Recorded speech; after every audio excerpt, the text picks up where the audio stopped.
One Zambia, one nation. Good evening and a warm welcome to the news at 18 hours. To present the news, my name is Nabwalia Vlahakis. Let's take a look at the headlines. Former Information and Broadcasting Services Minister Chishimba Kambwili and former Copperbelt Minister Mwenyamusenge have been expelled from the ruling party. President Edgar Lungu is so far satisfied with the reports he is getting from the security wings on the invocation of Article 31 of the Constitution of threatened state of emergency. In sports news, the Zambia under-17 national football team has qualified to the semi-finals of the ongoing Junior COSAFA tournament. We now have the news in detail. Former Information and Broadcasting Services Minister Chishimba Kambwili and former Copperbelt Minister Mwenyamusenge have been expelled from the ruling party. Patriotic Front Secretary General Davis Mwila has officially announced the expulsion of the duo at a media briefing in Lusaka today. Mr. Mwila says the expulsions were a resolution of the Central Committee meeting held yesterday and also attended by Party President Edgar Lungu. He says the charges laid against the two are in line with Article 29 of the party constitution and that they both failed to exculpate themselves in yesterday's meeting. He explained that Dr. Kambwili made matters worse when he stormed out of the meeting. Mr. Mwila said Dr. Kambwili is alleged to be funding activities aimed at destabilizing the party and that he allegedly sent Mr. Musenge to Luapula province with 110,000 kwacha. And Mr. Mwila also announced that the party will inform National Assembly Speaker Patrick Matibini on Tuesday this week on the vacancy that has been created in Ron constituency. And could not deny the allegations laid against them. While the meeting was sitting, Honorable Kambwili stormed out of the meeting, walking out on the President and the entire Central Committee in a clear effort to save his ego. At this point, Central Committee once again deliberated extensively and regrettably a action to expel Honorable Kambwili from the party was taken to send a strong message of the discipline in the party.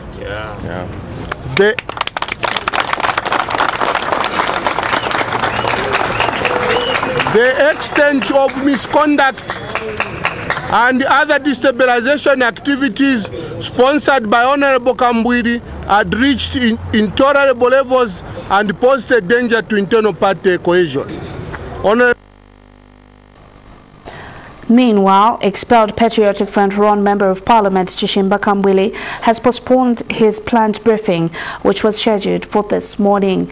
Dr. Kambwili has also refused to comment on his expulsion from the ruling party, saying he would do so at a media briefing to be held on a later date. And expelled PF member of the Central Committee, Mwenyamusenge, expressed surprise with the party's decision to expel him, adding that efforts to engage the meeting for an opportunity to explain his side of the story yielded no results. The former Copperbelt minister said he will not challenge the party's decision in court, but will go back to the people to consult on his next move. He has, however, thanked President Lungu for having accorded him an opportunity to serve in his government. But PF Secretary General Davis Mwila has denied claims by Dr. Kambwili that PF leadership had mobilized youths to destabilize his press briefing that was scheduled to take place in the morning. Mr. Mwila says PF is a democratic party and will allow Dr. Kambwili to tell the nation whatever he wants to say. Mr. Mwila says the PF leadership does not use its youths in violent activities such as disrupting meetings. He told ZNBC News in an interview that the youths had gathered at its secretariat to support the briefing held where he announced the expulsion of Dr. Kambwili and Mr. Mwenyamusenge, the former Copperbelt minister. Party and will continue to be peaceful. And I want to say that he's supposed just to go ahead with his program to brief the nation on what he wants to talk about, because this country is a democratic country and he's free to inform the nation. So as far as the party is concerned, we never sent the youths to go and attack Honorable Kambwili. because as a party we don't tolerate that. President Edgar Lungu is so far satisfied with the reports he is getting from the security wings on the invocation of Article 31 of the Constitution of threatened state of emergency. Presidential aide Amos Chanda says the president does not wish to exceed the powers of the police as announced by Justice Minister Given Luwinda. Mr. Chanda also says investigations in the recent cases of arson, which resulted in the arrest of 11 suspects, are on course. He says security measures being instituted and ongoing investigations in the cases of suspected sabotage are not aimed at punishing one political party, but that whoever will be found wanting from any political party will face the wrath of the law. Mr. Chanda also wondered why the Law Association of Zambia, LAZ, and other organizations are questioning the security measures that President Edgar Lungu has put in place. So far, so good. The president does not see the need at this moment to escalate the measures. Honorable Luwinda outlined the measures that are in force. And he also outlined the measures that can be enforced if these measures are not sufficient. So far, so good. The police are reporting tremendous progress with regards investigation, arrests, and also prevention of other activities. As I've told you, attempts have been made on oxygen chambers on hospitals. Individuals have attempted to blow up oxygen chambers at the UTH, in the children's ward at UTH. And if the Law Association of Zambia does not think that is serious enough to warrant the government to move in, well, it's because maybe they don't have children in the ward at UTH. Or if the Law Association of Zambia and other institutions do not think that an attempt on a 250 megawatt power line is not serious enough, again, we leave it to the people's judgment, because the Law Association of Zambia will not be affected. In other news, government has launched a 34 million kwacha calf immunization program against East Coast fever in 3 provinces. The International Fund for Agricultural Development funded Infection and Treat Method project is to be piloted in Lusaka, Copperbelt and Central provinces. The project aims at increasing the country's cattle population by making calves immune to the disease in their entire lifetime. Fisheries and Livestock Minister Michael Katambo, who launched the trial in Itezitezi, says government estimates to increase the number of animals being immunized from the current 120,000 to 180,000 by 2021. We have details in this report. East Coast fever has been responsible for most of the cattle mortality in some parts of the country. For instance, the 1980s saw a drastic decline in cattle population by over 60% in eastern and southern provinces because of East Coast fever. Government's intervention in eliminating the tick-borne disease, like the construction of new deep tanks, plus the introduction of the infection and treatment method, has completely changed the picture in the 2 provinces. And this is the more reason government, with the support from the International Fund for Agricultural Development, IFAD, has embarked on a pilot project to replicate the successes in livestock growth from eastern and southern provinces to Lusaka, Central and Copperbelt. And we wanted to expand the immunization in other provinces of the country. We have done well in Eastern Province. Cattle heads have multiplied, have doubled over the past 10-15 years because of, in most part, related to the immunization. We've also, that has happened in Southern Province, it has happened in Eastern Province.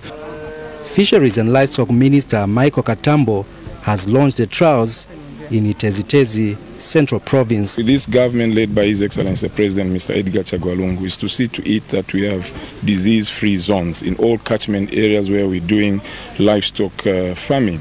farming is a business now, and then the killer punch is the various outbreaks of various diseases for our livestock. So the launch of the East Coast fever in the Lusaka province, as we started in Sibuyunji, and now we were in Mumbwa, and now we're here in Iteji-Teji. It's quite encouraging and overwhelming. The Royal Highnesses who witnessed the launch are so excited, and then they've said we'll work hand in hand with our vet assistants across all the 10 camps within Iteji-Teji so that at least they can contain and eradicate various outbreaks of diseases. Farmers are happy with the gesture. By now, we have seen that the prophet of which we were told has come. And in Psalms 37, verse 7, it says, be patient and wait for the Lord to act. Today, it has acted. Today, it has acted. Amen. 120,000 calves are being immunized against East Coast fever in eastern and southern provinces. Government plans to add to 180,000 by 2021. This will be in Lusaka, Central and Copperbelt provinces.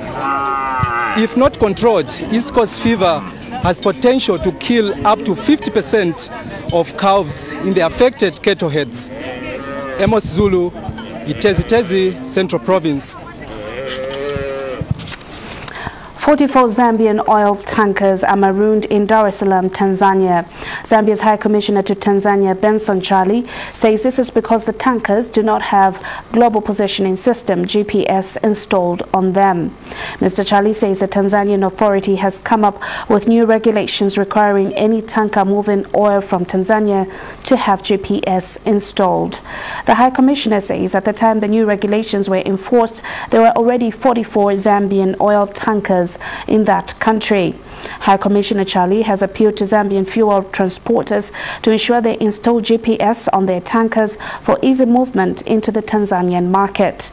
He has also called Zambians in the transport business to ensure that they invest in trailers coming into Tanzania that are 12.5 meters. Mr. Charlie says most of the trailers that Zambian transporters use, which are imported from the USA, UK and South Africa, are 13.5 meters. This has led to them not being allowed to enter Tanzania. He was speaking in an interview with ZNBC News in Dar es Salaam, Tanzania. We'll now take a commercial break, and still to come in the news, a 14-year-old boy of Mpongwe district drowns in Lake Kashiba. Welcome back. Thank you for staying with us. A 14-year-old boy of Mpongwe district on the Copperbelt has drowned in Lake Kashiba. The juvenile has been identified as Joshua Sikazwe, a grade 9 pupil from Mpongwe South Boarding School. Mpongwe District Commissioner Keith Maila said the juvenile made his fete on Friday. This was after the boy had gone swimming in Lake Kashiba in the company of 3 of his friends. Meanwhile, the search for Sikazwe's body has intensified. Mr. Maila said a combined team of commandos from the Zambia Army has joined the rescue team to help retrieve Sikazwe's body from Lake Kashiba.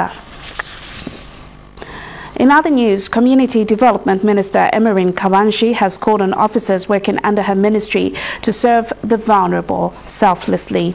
Mrs. Kabanshi says officers under Community Development and Social Services have the power to change people's livelihood. Mrs. Kabanshi was speaking in Central Province. We have details in this report. Community Development and Social Services Minister Emerin Kabanshi has continued her tour of duty to Central Province. Among the towns she visited include Mukoshi, Serenje and Chitambo districts. The minister is in the province to monitor how the empowerment programs from her ministry are impacting on people's livelihood. In Mukoshi, the minister made several women associations benefiting from village banking and food security pack. The minister assured the women in Mkoshi that the programs will be scaled up.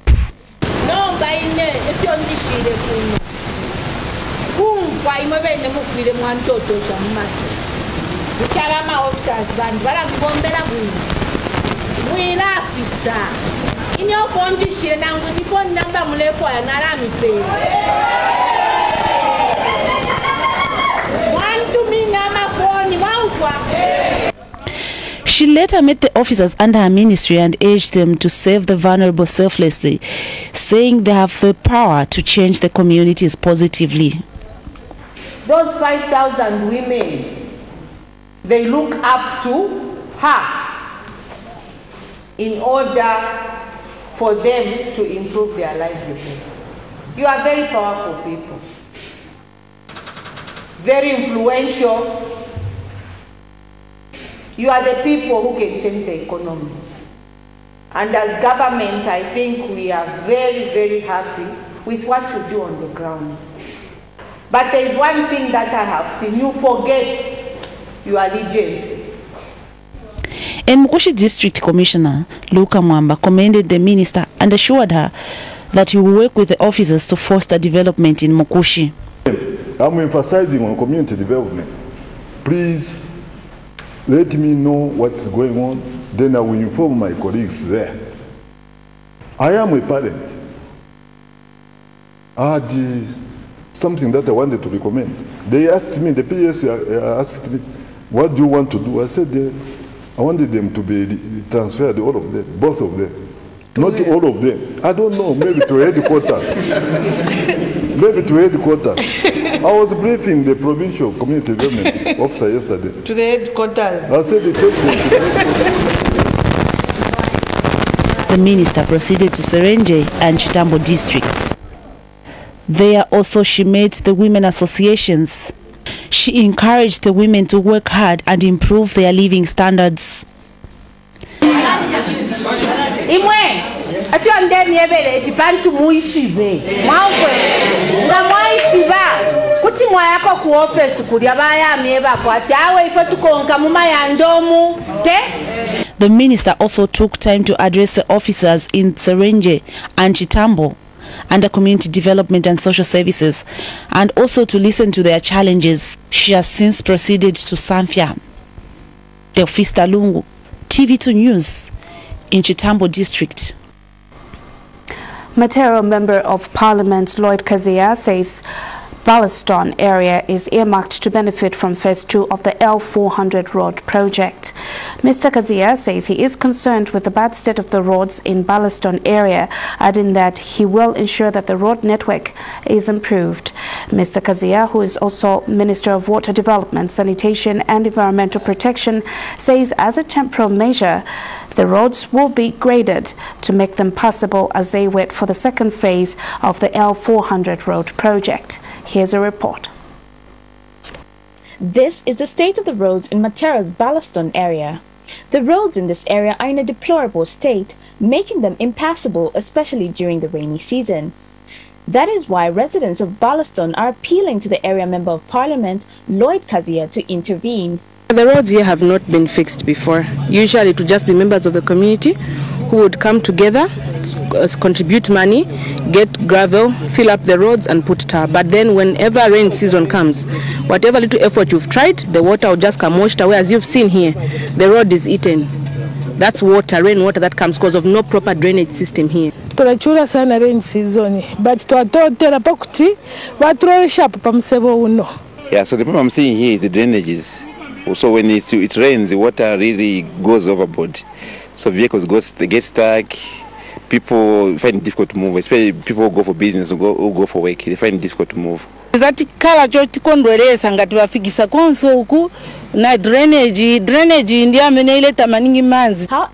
Mr. Kazia has assured the residents of Ballaston that the roads will be worked on.